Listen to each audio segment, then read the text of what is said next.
ওম নমঃ শিৱায়। নমস্কাৰ বন্ধুসকল, আজি কথা পাতিম বুলি ভাবিছোঁ আমাৰ ভৌতিক জগতৰ যিবিলাক শত্ৰু অৰ্থাৎ যিবিলাকে আমাৰ দৈনন্দিন জীৱনৰ আমাৰ কাম কাজক ঈৰ্ষা কৰে, এই ধৰক আমাৰ কিবা এটা উন্নতিৰ ওপৰত তেখেতসকলৰ ঈৰ্ষা হয়, তেনেকুৱা ধৰণৰ মানুহবিলাকক আমি আমাৰ ভৌতিক জগতৰ শত্ৰুৰ ভিতৰত ধৰিব পাৰোঁ। এই ভৌতিক জগতৰ যিবিলাক শত্ৰু, সেই শত্ৰুবিলাকে যি আমাক বিভিন্ন ধৰণৰ চক্ৰান্তৰে আমাৰ যি অনিষ্ট কৰিব বিচাৰি থাকে, বা তাৰে কিছুমান হয়তো শত্ৰুক আমি গম পাওঁ আমাৰ শত্ৰু বুলি, আমি ধৰিব পাৰোঁ যে এই মানুহবিলাক আমাৰ শত্ৰু। আমি সিহঁতৰ পৰা কি কৰোঁ, দূৰত্ব অৱলম্বন কৰিবলৈ চেষ্টা কৰোঁ। কিন্তু কিছুমান শত্ৰু এনেকুৱা থাকে যে আমি যদি দূৰত্বও যদি আমি অৱলম্বন কৰিব চেষ্টা কৰিছোঁ, সিহঁতে নিজে নিজে আগুৱাই আহি আপোনাৰ লগত শত্ৰুতা পালন কৰিবলৈ চেষ্টা কৰে। বা কিছুমান এনেকুৱা ধৰণৰ শত্ৰু থাকে, কিছুমানে নিজৰ পুৰণা আখেজ আপোনাৰ ওপৰত ল'বলৈ বা প্ৰতিশোধ ল'বৰ কাৰণেও আপোনালোকৰ শত্ৰুতা কৰি থাকে, বা কিছুমান পৰিয়ালকেন্দ্ৰিক শত্ৰু থাকে তেনেকুৱা ধৰণৰ বহুত। আৰু তাৰোপৰি মই যেনেকৈ ধৰণৰ ক'লোঁ এতিয়া আপোনালোকৰ যে ঈৰ্ষাপৰায়ণ ব্যক্তিসকলো মানে সৰ্বসাধাৰণৰ কাৰণে শত্ৰু হিচাপে গণ্য কৰিব পাৰি। কিয় গণ্য কৰিব পাৰি? আপোনাক যদি কোনোবা এজন ব্যক্তিয়ে ঈৰ্ষা কৰে, তেতিয়াহ'লে সেই ব্যক্তিজনৰ প্ৰথম কথা হ'ল সেই ব্যক্তিৰ যিটো চাৱনি, সেই চাৱনিটোৱে আপোনাক প্ৰথম আপোনাৰ কামৰ ওপৰত, আপোনাৰ বিজনেছৰ ওপৰত বা আপোনাৰ যিটো আৰ্থিক অৱস্থা তাৰ ওপৰত প্ৰথম যিটো নজৰ লগাব বা যিটো চকু লগা বুলি কয়, সেই নজৰটো প্ৰথম এই ব্যক্তিজনৰ চাৱনিতেই পৰি যাব তেনেকুৱা ব্যক্তিৰ। আৰু চাৱনিৰ প্ৰভাৱ কেনেকুৱা হয় সেই বিষয়েতো মই আপোনালোকক আগতে এটা ভিডিঅ'ত কৈছোঁৱেই, আৰু যদি পিছলৈ মই এনেকুৱা এটা ভিডিঅ' বিতংভাৱে বনাই দিম। এতিয়া মই খালি অকল এইখিনিয়ে ক'লোঁ। আৰু দ্বিতীয়তে বন্ধুসকল কি হয়, তেনেকুৱা ব্যক্তিসকলে আপোনালোকক অসংখ্য ধৰণে হাৰ্ম কৰিব চেষ্টা কৰিব পাৰে। আৰু কিছুমান এনেকুৱা ধৰণৰ শত্ৰু আমাৰ জীৱনত থাকে, যিবিলাক শত্ৰুৰ বিষয়ে আমি নাজানো, কিন্তু মনে মনে সিহঁতে আমাৰ লগত শত্ৰুতা কৰি ৰাখিছে বিভিন্ন ধৰণৰ গোপনীয় কাৰণত। সিহঁতে আমাক নিজকে আমাৰ শত্ৰু বুলি ভাবে, আৰু যাৰ ফলত আমাৰ ওপৰত শত্ৰুতা অৱলম্বন কৰিবলৈ বা শত্ৰুতা কেনেকৈ আমাৰ পৰা সিহঁতে উলিয়াব পাৰে, সিহঁতে কেনেকৈ নিজৰ মনক শান্তি দিব পাৰে, মানুহৰ অনিষ্ট কৰি বা শত্ৰু অনিষ্ট কৰি, তেনেকুৱা ধৰণৰ বহুত কৰ্মকলাপ বা কাৰ্যকলাপ তেনেকুৱা ধৰণৰ শত্ৰুৱে কৰি থাকে মানুহৰ অনিষ্ট কৰিবলৈ। ঠিক আছে বন্ধুসকল, কথাটো বুজি পাইছে? কথাটো এনেকুৱা ধৰণৰ যে আপোনালোকৰ যি আপোনাৰ কাম কাজ বা আপুনি যি ধৰণে চলি আছে বা যেনেকৈ চলি নাথাকক, তেতিয়া কি হয়, কিছুমানৰ কি হয়, চকু লাগে। ঈৰ্ষাপৰায়ণ ব্যক্তিৰ এই সমাজত অভাৱ নাই। তো তেতিয়া মানুহবিলাকে বিভিন্ন ধৰণৰ কাম ঈৰ্ষাতে হওক বা আপোনাৰ উন্নতি ঘপাঘপ, ধৰক আপুনি কিবা এটা বিজনেছ এটা আৰম্ভ কৰিলে, ফটকৈ আপোনাৰ উন্নতি হ'ল, তেতিয়া কি হ'ল, মানুহজনৰ ঈৰ্ষা লাগিল, আপোনাৰ শত্ৰুৰ ঈৰ্ষা লাগি আপোনাৰ ওপৰত প্ৰথমতে আপোনাক অনিষ্ট কৰিবলৈ বিভিন্ন ধৰণে চেষ্টা কৰিব। নোৱাৰিবলৈ তাৰপিছত সিহঁতে কি কৰিব, যদি সফল নহ'ল তেনেকৈ নিজৰ উপায়েৰে, তেতিয়া সিহঁতে কি কৰিব, বিভিন্ন ধৰণৰ তান্ত্ৰিকৰ ওচৰত যাব, তন্ত্ৰ মন্ত্ৰৰ সহায় ল'ব, বিভিন্ন ধৰণৰ টনা টটকাৰ সহায় ল'ব, তাবিজ যন্ত্ৰ এইবিলাকৰ সহায় লৈ হ'লেও আপোনাৰ অনিষ্ট কৰিবলৈ চেষ্টা কৰিব। ইনফেক্ট এনেকুৱা কিছুমান শত্ৰু আমাৰ জীৱনত দেখা যায়, যিবিলাকৰ লগত আমাৰ কোনো ধৰণৰ শত্ৰুতা নাই, আমি সিহঁতৰ লগত কোনো ধৰণৰ শত্ৰুতা নকৰোঁ। এনেকুৱা প্ৰমাণ মই বহুতৰ দেখিছোঁ। মই কিছুমান কেছ ষ্টাডি কৰোঁতে মই এনেকুৱা বস্তু পাইছোঁ যে সেই মানুহ ঘৰৰ বা সেই ব্যক্তি ঘৰৰ সেই মানুহজনৰ লগত কোনো ধৰণৰ শত্ৰুতা নাই।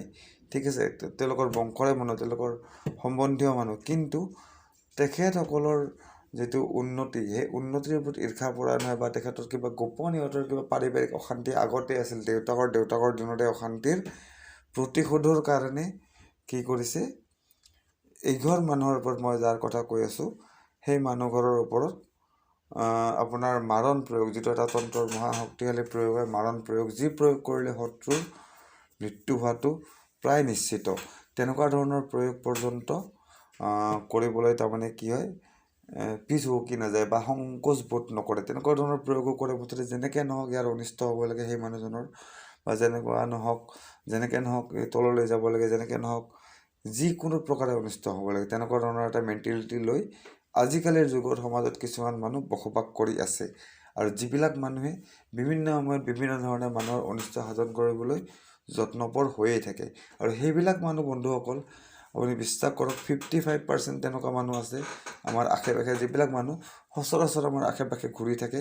আৰু আমি সেই মানুহসকলক বা আমি সেই ব্যক্তিসকলক আমাৰ নিজৰে কোনোবা আত্মীয় কুটুম্ব বা আমাৰ নিজৰে কোনোবা বন্ধু বান্ধৱ বুলি ভাবি ভুলবশতঃ তেখেতসকলৰ লগত সকলো আলোচনা বিলোচনা কৰি তেখেতসকলৰ লগত সকলো কথা নিজৰ সম্পৰ্কে সকলো বস্তু শ্বেয়াৰ কৰি ঘূৰি ফুৰোঁ আৰু যাৰ ফলত কি হয় সিহঁতে বিভিন্ন ধৰণে আমাৰ চান্স ল'বলৈ চেষ্টা কৰে সুবিধা ল'বলৈ চেষ্টা কৰে প্ৰথমতে সিহঁতে নিজৰ প্ৰকাৰে চেষ্টা কৰি চায় কিন্তু যদি নিজৰ প্ৰকাৰে চেষ্টা কৰি চায় আপোনাৰ যদি অনিষ্ট কৰিব নোৱাৰে তেতিয়াহ'লে কিছুমান ক্ষেত্ৰত কি হয় আজিকালি কিছুমান মানুহে কি কৰে আজিকালি সৰু সুৰা ৰাস্তা ঘাটে পোৱা তান্ত্ৰিকৰ অভাৱ নাই এনেকুৱা তান্ত্ৰিকে আপোনাৰ আৰু যিকোনো তান্ত্ৰিকে নহওক সিহঁতে ভাল কাম কিমানে জানক বা নাজানক কিন্তু বেয়া কাম জানিবই সিহঁতে আপোনাৰ হয়তো মাৰণ কৰিব নোৱাৰিব পাৰে বা আপোনাৰ মৃত্যুৰ মুখলৈ কমপ্লিট ঠেলি দিব নোৱাৰিব পাৰে ইমান শক্তিশালী হয়তো নহ'ব পাৰে কিন্তু আপোনাৰ ঘৰখনক বা আপোনাৰ ফেমিলিটোক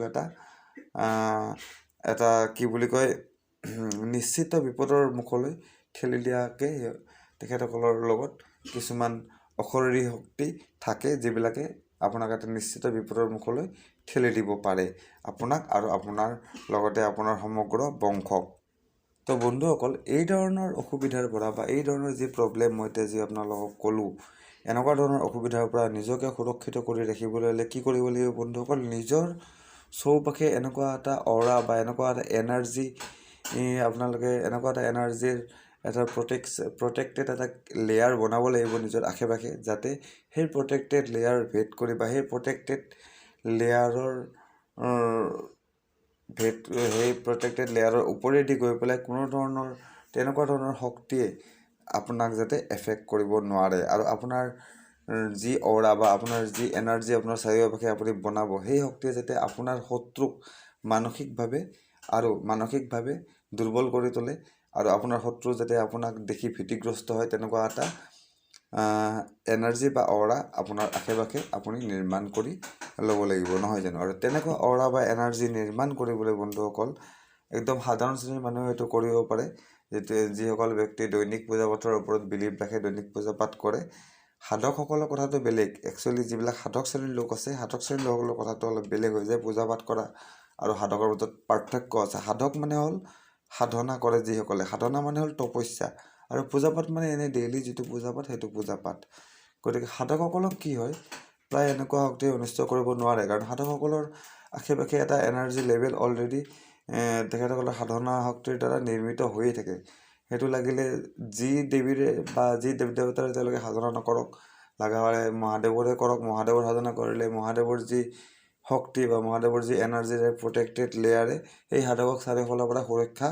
দি ৰাখে এই যিটো প্ৰটেক্টেড লেয়াৰটো মানুহে দেখা নাপায় স্বচক্ষুদি কিন্তু এনেকুৱা এনাৰ্জেটিক লেয়াৰ যিকোনো ধৰণৰ দুৰ্যোগৰ পৰা ভৌতিক ইনফেক্ট এনেকুৱা ক্ষেত্ৰত কি হয় এইবিলাক এনাৰ্জেটিক ৱালে মানুহক যিকোনো ভৌতিক বিপদৰ পৰাও ৰক্ষা কৰি দিব পাৰে ভৌতিক বিপদৰ পৰা কেনেকৈ ৰক্ষা কৰিব পাৰে বন্ধুসকল আমাৰ মাইণ্ডৰ ওপৰত এই বস্তুবিলাকে কি কৰে কণ্ট্ৰল কৰে আপুনি এতিয়া ধৰক এইফালেদি গ'লে আপোনাৰ বিপদ আছে জানে আপোনাৰ মাইণ্ডটো তেনেকুৱা কৰিব আপুনি সেইটো ৰাস্তাদি নাযায় সেই পথেদি আপুনি বেলেগ এটা ৰাস্তাদি সেই আপোনাৰ গন্তব্যস্থানলৈ গতি কৰিব এনেকুৱা এটা খেল আপোনাৰ দিমাগত এইখিনি সময়ত নিজে নিজে হৈ যাব আৰু এই বস্তুবিলাক হয় বন্ধুসকল এনেকুৱা ধৰণৰ এনাৰ্জেটিক প্ৰটেক্টেড লেয়াৰ যদি আপোনাৰ আশে পাশে আছে তেতিয়া আপোনাক এই শক্তিবিলাকে কি কৰে আপোনাৰ যি শক্তিৰ লেয়াৰেদি আপুনি সুৰক্ষিত হৈ আছে সেই শক্তিয়ে কি কৰে আপোনাক যেনেকৈ নহওক আপোনাক সুৰক্ষিত কৰি ৰাখে ঠিক আছে বন্ধুসকল তো বহুত ক'লোঁ ইয়াৰ সুবিধাৰ বিষয়ে এতিয়া আজি আমি সাধনাৰ বিশিষ্টটো নকওঁ এই মন্ত্ৰটোৰে যিটো মন্ত্ৰ কম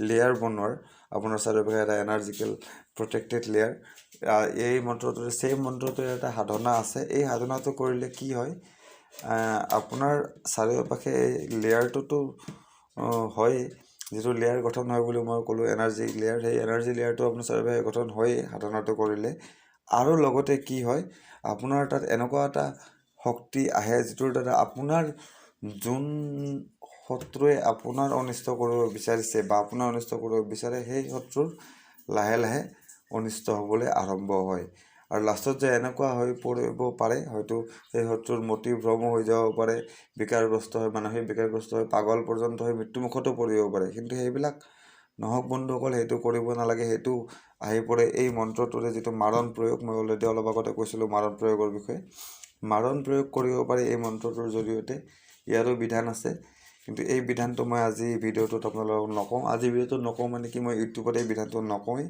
কাৰণ এইটো এটা খুব ডেঞ্জাৰাছ আৰু খুব সাংঘাতিক বিধান যিটোৰ দ্বাৰা মানুহৰ অনিষ্ট কৰোঁতে বেছি সময় নালাগে, মাত্ৰ 21 দিন 48 দিন 28 দিনৰ খেল এইবিলাক। গতিকে এই বস্তুটোৰ পৰা দূৰত থাকিব বন্ধুসকল। আৰু এতিয়া কওঁ, নিজক সুৰক্ষিত কৰি ৰখাৰ কাৰণে আপোনাৰ নিজৰ আশে পাশে যিটো এনাৰ্জেটিক ৱাল নিৰ্মাণ কৰাৰ কথা ক'লোঁ, এই ৱালখনে আপোনালোকক কি কৰিব বন্ধুসকল, সকলো ধৰণৰ বিপদৰ পৰা ৰক্ষা কৰিব। শত্ৰুৰ অভিসন্ধিৰ পৰাও ৰক্ষা কৰিব। শত্ৰুৱে যদি আপোনাৰ ওপৰত কিবা ধৰণৰ তন্ত্ৰ প্ৰয়োগ বা কিবা ধৰণৰ যদি অন্য কিবা ধৰণৰ প্ৰয়োগ কৰিছে, সেই সকলোৰ পৰা ৰক্ষা কৰিব। ইয়াৰ উপৰিও যিবিলাক উপৰি হাৱা নিজে নিজে আহি পেলাই মানুহৰ গাত কেতিয়াবা কেতিয়াবা প্ৰবিষ্ট হয়, সেইবিলাকৰ পৰাও আপোনালোক বচাই ৰাখিব। আৰু লগতে আপোনাৰ সমগ্ৰ ফেমিলিক প্ৰটেকশ্যন দিব। ঠিক আছে। আৰু লগতে শত্ৰুৰ আপোনাৰ কি হ'ব, মনোবল হ্ৰাস হ'ব। আপোনাৰ প্ৰতি তেখেতৰ মনত ভয়ৰ সঞ্চাৰ হ'ব, যাৰ ফলত আপোনাৰ শত্ৰু দমন হ'ব, যদি আপুনি এই মন্ত্ৰটো কৰি থাকে দৈনিক পূজা কৰাৰ সময়ত। ঠিক আছে বন্ধুসকল। কিন্তু বাকীখিনি প্ৰয়োগ মই আপোনালোকক নিদিম, খালি অকল সেইটো প্ৰয়োগেই দিম যিটো প্ৰয়োগৰ দ্বাৰা আপোনালোকৰ নিজৰ হিত সাধন হয়। তো ঠিক আছে বন্ধুসকল, মই মন্ত্ৰটো কৈ দিছোঁ। বিধান তেনেকুৱা একো সাংঘাতিক বিধান নাই। বিধান এইখিনিয়ে বিধান। যেনেকৈ আপোনালোকে দৈনন্দিন পূজা পাঠ কৰে, তেনেকৈ পূজা পাঠ কৰোঁতে এই মন্ত্ৰটো আপোনালোকে দৈনিক মাত্ৰ এবাৰ জাপ কৰিব, মাত্ৰ একবাৰ এই মন্ত্ৰটো জাপ কৰিব। আৰু জাপ কৰি আপোনালোকে আপোনাৰ যেনেকৈ দৈনন্দিন পূজা পাঠ কৰে তেনেকৈ পূজা পাঠ কৰি সামৰি উঠি আহিব। এনেকৈ দৈনিক কৰি থাকিব। কৰিলে দেখিব আপোনাৰ ওপৰত এই মন্ত্ৰৰ এনাৰ্জিৰ কি প্ৰভাৱ হৈছে। আপোনালোকে এই প্ৰভাৱ যদি আপোনালোকে দৈনন্দিন কৰি যায়, বস্তুটো আপোনালোকে 2-3 মাহৰ পিছতে আপোনালোকে সামগ্ৰিকভাৱে প্ৰভাৱ দেখিবলৈ পাব আপোনালোকৰ দৈনন্দিন জীৱনত। ঠিক আছে বন্ধুসকল। তো মন্ত্ৰটো কৈ দিছোঁ। মন্ত্ৰটো মই ডিছক্ৰিপশ্যনতো লিখি দিম, তথাপি মুখেদি এবাৰ কৈ দিছোঁ, মন্ত্ৰটো শুনি ল'ব। মন্ত্ৰটো হ'ল এনেধৰণৰ: ওম হ্ৰিং বগলামুখী সৰ্বদুষ্টানাম বাচম মুখ পদম স্তম্ভয় জীৱা কিলয় বুদ্ধি বিনাশয় হ্ৰিং ওম স্বাহা। ঠিক আছে বন্ধুসকল। মন্ত্ৰটো মই আপোনালোকৰ সুবিধাৰ্থে, যিহেতু দীঘল মন্ত্ৰ, মই ডিছক্ৰিপশ্যনতো দি দিম।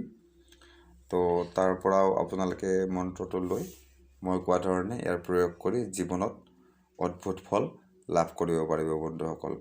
তো আজিলৈ বিশেষ নকওঁ বন্ধুসকল, মোৰ চেনেলটো ছাবস্ক্ৰাইব কৰি ল'ব আৰু বন্ধুসকল ভিডিঅ'টো লাইক কৰি দিব। হৰ হৰ মহাদেৱ। ওম নমঃ শিৱায়।